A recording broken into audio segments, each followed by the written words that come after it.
Maths को daily पढ़ना है ना बाबू। मैथ्स डेली, कोशिश ये रहे कि 1 घंटा डेली जो है मैथ्स पढ़ना है, मिनिमम बता रहा हूँ ये। चलो ये क्वेश्चन नंबर 9 दिया गया है तुम्हारा। क्या बोला गया है क्वेश्चन में? From the data given below calculate the mean wage correct to nearest rupee. मतलब इसमें जो आंसर आएगा वो डेसिमल में आएगा, उसको नियरेस्ट रूपी तक हमें कैलकुलेट करना है। सही है। अब पहला क्या बोला गया है? If the number of workers in each category is doubled what should be the new mean wage. सही है। ये क्या दिया गया है? वेज दिया गया है। वेज का मतलब कितना रुपया एक दिन में दिया जा रहा है, सैलरी टाइप का। एक दिन में 50 रुपया दिया जा रहा है कैटेगरी ए वाले वर्कर्स को, एक दिन में 60 रुपया दिया जा रहा है कैटेगरी बी वाले वर्कर्स को। और ऐसे वर्कर हैं कितने? 2 हैं, इसमें 4 है, इसमें 8 है, इसमें 12 है। इसमें जब भी नंबर ऑफ समथिंग लिख देगा उसी को हम फ्रीक्वेंसी बोलते हैं। सही है। और जिसका मीन निकालने के लिए बोला जाएगा उसी को एक्स बोलते हैं हम लोग। क्लास जो हमारा मार्क होता है वही होता है जिसका हम लोग मीन निकालते हैं। इसमें मीन किसका निकालना है? वेज का। न्यू मीन वेज लिखा है कि नहीं? वेज का मीन निकालना है हमें, वेज का मीन निकालना है। बात समझ आ रहा है? तो अब देखो, सबसे पहले देख लो डेटा बड़ा है कि छोटा है। ये छोटी वैल्यूज है, अरे 2 का मल्टीप्लाई करना है 12 का, सिंपल है ना। ये देखो 5 6 7 8 9 10 ही तो लिखा है। 0 0 क्या देख रहे हो? 0 से मल्टीप्लाई करना आता नहीं है क्या? आता है ना। तो सिंपल डेटा है तो हम इसको डायरेक्ट मेथड कर सकते हैं। अब देखो, अगर एग्जाम में क्वेश्चन आता है और किसी भी मेथड का नाम नहीं लिखागा, अगर नाम नहीं लिखा है, तुम्हारी मर्जी, तुम चाहे जिस मेथड से करना चाहो कर सकते हो, तुम्हारी मर्जी है, तुम जिस भी मेथड से चाहो कर लेना। लेकिन अगर एंट्रीज बड़ी बड़ी हैं, अगर ये डेटा बड़ा बड़ा वैल्यू दिया गया है, तो कोशिश यही करना कि डायरेक्ट मेथड से न करो इसको, या तो स्टेप डेविएशन मेथड कर लेना, या तो शॉर्टकट मेथड या अज्यूम्ड मीन मेथड से करना है। सही है, वरना कैलकुलेशन करते ही रह जाओगे तुम। ठीक, तो बोलो इसको किस मेथड से किया जाए? डायरेक्ट से किया जाए या अज्यूम्ड मीन मेथड से? डायरेक्ट से कर दें, ठीक है। तो डायरेक्ट के लिए क्या करते हैं? टेबल बनाते हैं हम एफ एक्स का। 100, 240, 560, 960, 900, 600। अगला स्टेप क्या करते हैं? Sigma F x. इनको जोड़ा जाता है कि नहीं? इनको जोड़ा जाता है। जोड़ने पर कितना आ जाएगा? 0 0 0 6 6 12 12 4 16, 16 का 6 कैरी 1 है अभी भी। ठीक है। 2 1 3 5 3 8, 8 और 9 17, 17 और 9 26, 26 6 32 और 1 33, 3360। फ्रीक्वेंसी को ऐड करो, यह है फ्रीक्वेंसी। सिग्मा एफ कितना हो जाएगा? 4 2 6 6 8 14 14 12 26 26 36 36 और 6 42। तो सबसे पहले मीन निकाल लेते हैं। सब पहले क्या लिखा गया है? Calculate the mean wage. सबसे पहला काम मीन वेज निकालेंगे। Mean wage means X bar कितना हो जाएगा? सिग्मा एफ एक्स अपॉन में sigma F 3360 divided by 42। Divide करने पे कितना आ रहा है? डिवाइड करने पे कितना आएगा? 3 से कैंसिल होगा, 3 से कैंसिल होगा ना, 80 आ रहा है। ठीक है, तो 80 रुपीज पर डे का एवरेज निकला। मतलब ये सारे वर्कर्स ऑन एन एवरेज एक दिन में 80 रुपया कमा रहे हैं। ऑन एन एवरेज 80 रुपया कमाया जा रहा है। अब क्या बोला गया है? If the number of workers in each category is doubled. Her category में मैं नंबर ऑफ वर्कर्स को क्या कर रहा हूं? डबल कर रहा हूं। नंबर ऑफ वर्कर्स को डबल किया गया, मतलब फ्रीक्वेंसी को डबल किया जा रहा है। What would be the new mean wage? कितना हो जाएगा वेज? मीन वेज कितना हो जाएगा? हर कैटेगरी में मैं डबल कर रहा हूं, तो ध्यान से सुनना मेरी बात को। अब डबल करने का मतलब ये 4 हो जाएगा, ये 8 हो जाएगा, 16 हो जाएगा, 24 हो जाएगा, 20 हो जाएगा और 12 हो जाएगा। डबल कर दिया मैंने। डबल कर दिया कि नहीं? तो अब नया टेबल बना लो, 1 मिनट। क्या हो जाएगा, डबल फ्रीक्वेंसी कर दिया मैंने, कितना हो जाएगा 20, 40, डबल कर रहा है ना, डबल करेंगे तो 4, इसका डबल 8, 16, 24, 20 हो जाएगा, और ये डबल कर दिया मैंने। तो मैं इसको एफ डैश लिख दूं, कोई आपत्ति है क्या? नई फ्रीक्वेंसी को मैंने एफ डैश लिख दिया, नई फ्रीक्वेंसी है ना ये, एफ डैश कर दिया। अब इनका समेशन करो तो बालक जरा, सिग्मा एफ डैश कितना हो जाएगा, इसका डबल हो जाएगा, 42 का डबल 84 हो जाएगा। अब फिर से निकालेंगे सिग्मा एफ डैश एक्स, निकालेंगे कि नहीं, मतलब इसका डबल कर दो 200, इसका डबल, इसका डबल 1160 होगा ना, इसका 20 होगा, हाँ, इसका कितना हो जाएगा 1920, इसका कितना हो जाएगा, इसका कितना हो जाएगा, अरे डबल नहीं करना है यार, मल्टीप्लाई करना था ना, इसका क्यों डबल कर रहे हैं, इसका मल्टीप्लाई करो 4x, इसका मल्टीप्लाई करो कितना आएगा 0, 8, 4, 32, 2 कैरी 3, 16, 19, 20 हो जाएगा। इसका मल्टीप्लाई करो 56 इंटू 16, मल्टीप्लाई करके बताओ 56 इंटू 16 कितना आएगा,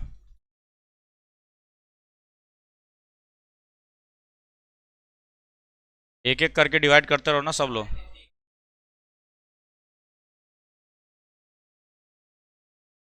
क्या हो जाएगा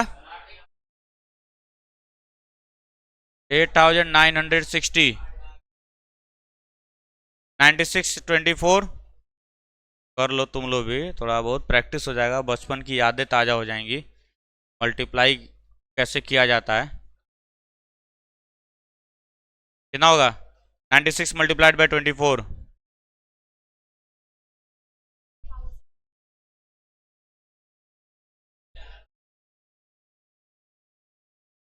23, 13 क्या है 2000,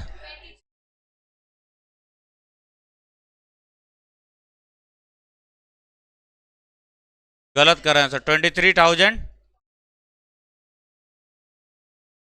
अरे आता है, इतना आ गया, डिवाइड करेंगे मल्टी ऐड करेंगे तो कितना आ जाएगा, सबको ऐड करो 0, 0, 0, 0, 0, 2, 6, 8, 4, 12, 12 का 2 कैरी 1 है, तीसरे पे जोड़ रहा हूँ मैं, 2, 9, 2, 11, 11, 9, 20, 24, 25, 5 कैरी 2, चौथे वाले जोड़ रहा हूँ मैं, 7, 8, 15, 15 और 3, 18, 18 और 8, 18, 8, 26, 1, 27, 2, 29, 9 कैरी 2, ठीक है, 4 हो गया यहाँ पर, 1, 2, 1, 3, 3, 2, 3, 2, 5, तो नया वाला क्या हो जाएगा मीन, ऐड कर लेना, मुझे क्यों लग रहा है गड़बड़ हुआ है, एक्स डैश कितना हो जाएगा, sigma F dash x upon में सिग्मा एफ डैश, निकल जाएगा डिवाइड करके। अगला पार्ट क्या बोला गया है, if the wages per day in each category are increased by 60%, बोला गया है कि वेज जो है, जो ये पैसा दिया गया है हर कैटेगरी में, इसको मैं 60% से बढ़ा रहा हूं। 60% से बढ़ाने का मतलब, अभी मैं 100% देता था, अब मैं क्या दूंगा 160%, मतलब सब में 1.6 का क्या करेंगे मल्टीप्लाई कर देंगे। पहले 1 फ्रैक्शन दिया जा रहा था, अब 0.6 और बढ़ा दिया गया, सब में 1.6 का मल्टीप्लाई कर लेना, एक्स डैश नया वाला क्या हो जाएगा 1.6 इंटू एक्स, इस तरह से करके सारा टेबल बना लेंगे हम लोग। अगेन क्या करेंगे, फ्रीक्वेंसी के बारे में कोई जिक्र किया गया है नहीं, तो फ्रीक्वेंसी कौन सा लेंगे, ओरिजिनल वाली फ्रीक्वेंसी लेंगे, ओरिजिनल वाली फ्रीक्वेंसी लेंगे हम लोग, ठीक है। तो यहाँ क्या निकालोगे अगला, एफ एक्स डैश, एक टेबल बन जाएगा, उसको फिर से जोड़ोगे तो नया मीन जो होगा हमारा क्या आएगा, sigma F x dash upon में सिग्मा एफ। फ्रीक्वेंसी चेंज करने को नहीं बोला है, तो फ्रीक्वेंसी हम ओरिजिनल वाला ही लेकर के चलेंगे।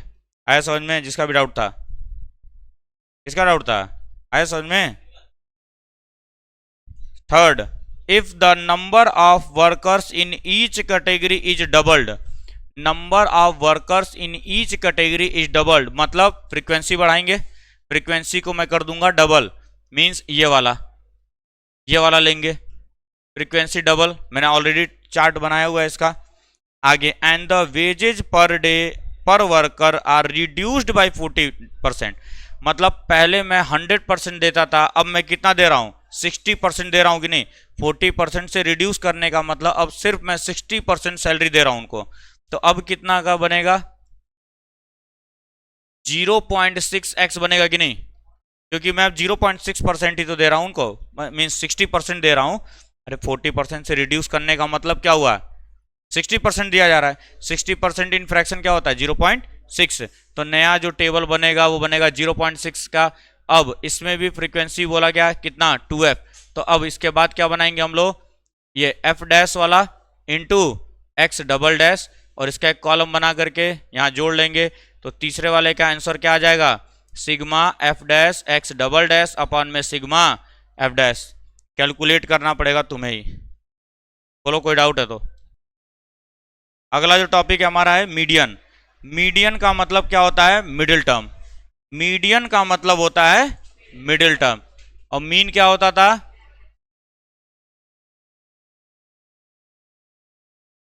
एक ऐसी वैल्यू जो सारे के सारे वैल्यूज को रिप्रेजेंट करता है, लिखवाया हूं, लिखवाया गया था मीन, क्या, a value which represents the whole, सारी क्वांटिटी को रिप्रेजेंट करता है। मीडियन का मतलब होता है मिडिल टर्म, मीडियन होता है मिडिल टर्म। क्लास 9th में तुम फॉर्मूला पढ़ करके आए हो, अगर n total number of terms अगर ऑड होता है तो फॉर्मूला क्या बनता है, चलो फिर बता रहा हूं, उसी दिन बताया भी था अभी। मान लो मैं 5 एंट्री लेता हूं, 1 2 3 4 5, फिर से 1 2 3 4 5 6 7, फिर से 1 2 3 4 5 6 7 8 9, क्या नंबर ऑफ टर्म्स ऑड है कि नहीं है, कितने टर्म्स हैं यहाँ पे, 5 है, कितने टर्म्स हैं 7 है, कितने टर्म्स हैं 9 है, क्या सब ऑड है कि नहीं है। मिडिल टर्म कौन सा होगा, मिडिल का मतलब जो बिल्कुल बीचों बीच आ रहा हो, जो बिल्कुल बीचों बीच आ रहा होगा। सर इधर से 2 को सेपरेट कर दें, इधर को 2 को सेपरेट कर दें, मिडिल में आ रहा है कि नहीं है, कौन सा टर्म है ये, थर्ड है कि नहीं है। फिर से देखो, इन 3 को सेपरेट करो, 3 को, 4th टर्म मिडिल में आ रहा है, 4 को इधर सेपरेट किया, 4 को इधर सेपरेट किया, मिडिल में आ रहा है कि नहीं आ रहा है। अगर ध्यान दे रहे होगे, जब 5 लोग थे तो तीसरा टर्म मिडिल था, जब 7 लोग थे तो चौथा टर्म मिडिल था, 9 लोग थे तो 5वां टर्म मिडिल है। तो क्या मैं यहां पर ऐसे लिख सकता हूं, middle term is equal to 5 + 1/6 लिख सकता हूं कि नहीं, 5 + 1/2th टर्म मतलब थर्ड टर्म होगा। इसी तरीके से क्या मैं यहां पे लिख सकता हूं, 7 + 1/2th टर्म हो गया फोर्थ, 7 एक और 8 होता है, 8/2 4 होता है। यहां मैं लिख सकता हूं 9 + 1/2th टर्म, बोलो लिख सकते हैं। तो यहीं से फॉर्मूला बनाया गया, when n is odd, when n equals odd होता है सर, तो जो मीडियन होता है हमारा वो क्या होता है, n + 1/2th टर्म हमारा क्या होगा, मिडिल टर्म होता है। इसी वजह से फॉर्मूला बनाया गया था, ठीक है, इसीलिए ये फॉर्मूला बनाया गया था, नोट करो इसको जल्दी से। अब जब n इवन हो जाए, जब n इवन हो जाए मतलब 1 2 3 4, 1 2 3 4 5 6, 1 2 3 4 5 6 7 8, कितने हैं नंबर ऑफ टर्म्स, 4 है कि नहीं, इवन है सर, कितने हैं 6, इवन है, कितने हैं 8, इवन है। अब यहां पे मिडिल टर्म 2 निकल करके आ रहे हैं, देखो 3 इधर सेपरेट किया, 3 इधर सेपरेट किया, तो ये भी मिडिल में आ रहा है, ये भी मिडिल में आ रहा है। दो इधर सेपरेट किया, दो इधर सेपरेट किया, ये भी मिडिल में आ रहा है, ये भी मिडिल में आ रहा है। एक इधर सेपरेट हुआ, एक इधर सेपरेट हुआ, मिडिल, और ये भी मिडिल में आ रहा है। तो जब भी n इवन होता है तो दो दो टर्म्स मिडिल में आते हैं। जब भी n इवन होगा दो दो टर्म्स मिडिल में आते हैं। और अगर ध्यान से तुम देख रहे होगे, यहाँ 4 लिखा है तो सेकंड टर्म आ रहा है, यहाँ 6 लिखा है तो थर्ड टर्म आ रहा है, यहाँ 8 लिखा है तो फोर्थ टर्म आ रहा है। सही है, फोर्थ टर्म आ रहा है और उसका अगला फिफ्थ, थर्ड आ रहा है उसका अगला फोर्थ, सेकंड आ रहा है उसका अगला थर्ड। मतलब मैं क्या बोल सकता हूं, मिडिल टर्म कौन आ रहा है, 4/2 बोल सकता हूं, एंड 4/2 प्लस 1 बोल सकता हूं कि नहीं, बोला जा सकता है। सर यहां पे क्या बोल सकते हैं, 6/2 टर्म, क्योंकि थर्ड आ रहा है, और इसका एक अगला, एंड 6/2 प्लस 1 टर्म।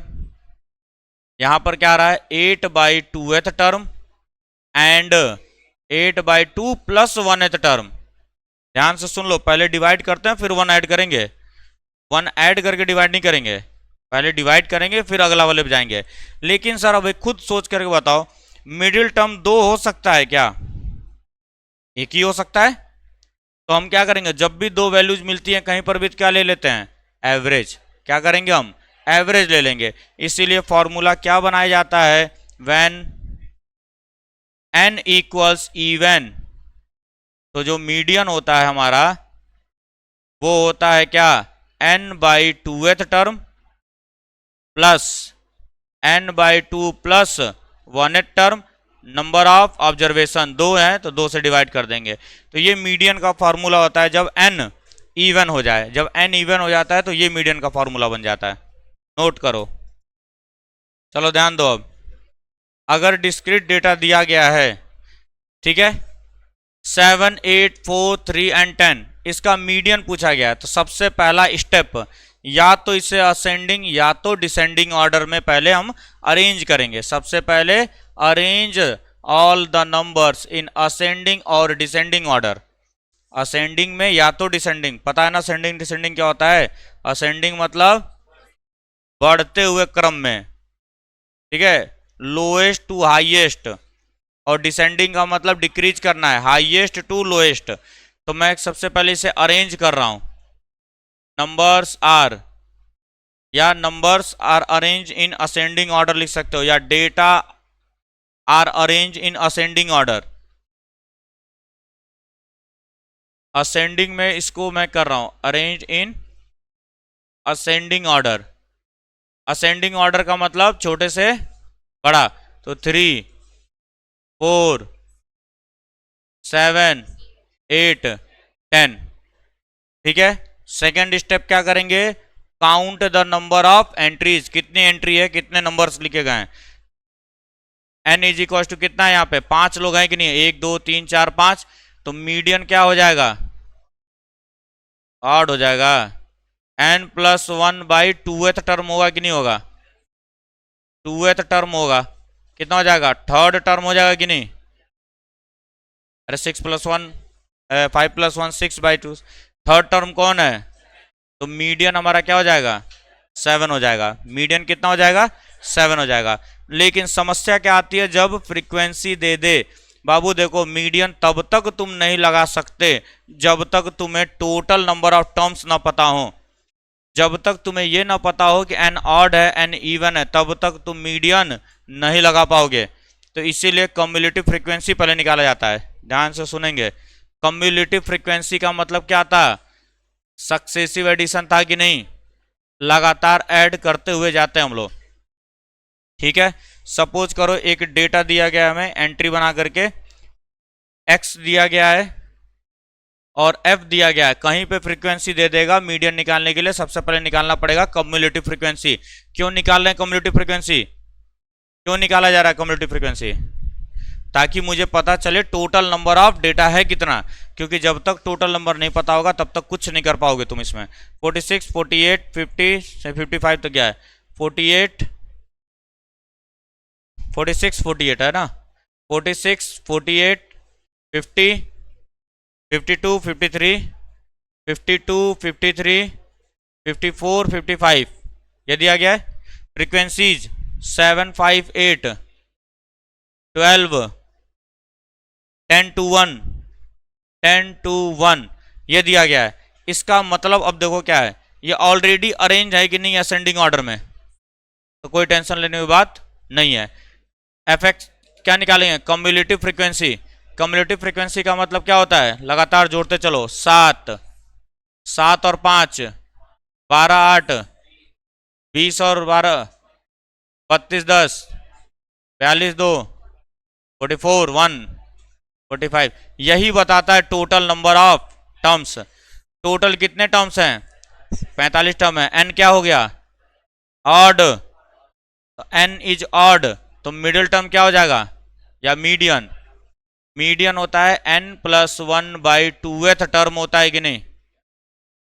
तो सर मैं क्या लिखूंगा, 45 + 1/2th टर्म कितना हो जाएगा, 46/2, 23, 23 ना, तो 23rd टर्म हो जाएगा। अब बाबू 23rd टर्म होगा कौन सा, देखो 7 तक तो ये लिखे गए, 12 तक ये लिखे गए, 20 तक ये लिखे गए, 32 तक ये लिखे गए, 23वां चाहिए कि नहीं। 20 से 32 में कौन लिखा गया है, 52 लिखा गया है कि नहीं, तो मीडियन क्या हो जाएगा हमारा, 52 हो जाएगा कि नहीं, 52 हो जाएगा। इसीलिए कम्युलेटिव फ्रीक्वेंसी को लिखते हैं ताकि हम लोग यहीं से बता सकें, यहीं से हम लोग ईजिली बता सकें कि कौन से कहां तक में कौन सी वैल्यू आ रही है।